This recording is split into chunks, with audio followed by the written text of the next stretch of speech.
This is a set of solder iron PL-259 or UHF ham radio male connectors. I was sent this pair to review for free. If you wanted to purchase it, it would cost you $10 for the 2-pack. They haven't paid me for my review, and my opinions remain my own. So these connectors have 3 parts, and they're designed to be used with either RG8 cable, the thicker cable, and so if you're using them with the thicker cable, you take this reducer out and you just put the cable right in there, or you can use them with the smaller, like the Mini 8 or the 59, and that'll fit in here, and so they both come with these reducers, pre-installed. So if you're using it with the bigger cable, you just leave that off. So you put this on the cable, you strip a piece of the cable, and so you have the center point coming up through the center bit here, and then you solder it through the tip here, and then chop that edge off. And then the braid of the cable you get around and stick through these 2 holes, and you have to solder it to these 2 posts here. And so to do that, you're probably going to want at least a 50-watt, maybe 100-watt soldering iron to make it go quickly and solder that thing easily without heating up the rest of the insulation too much. So this guy feels pretty solid. All of the threads worked really well.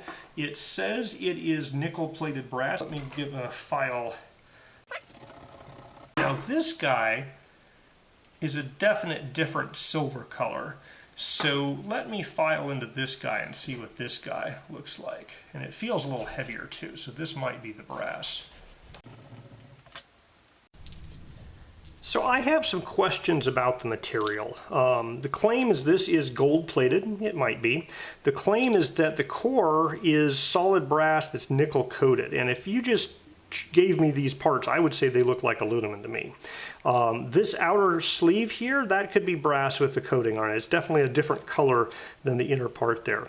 So I filed down a notch in this part, and I filed down a notch in here, and under a magnifying scope there is a slight yellowish tinge inside there, so it could be a yellowish brass that's almost silver with a coating that's a silver coating on the outside.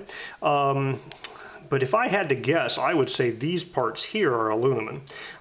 This might be a brass. So I think it would work fine, but I'm not 100% convinced that the materials they say it's made out of is actually what it's made out of.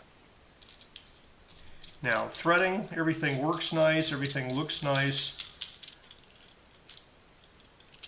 but I can't really say exactly what that material is.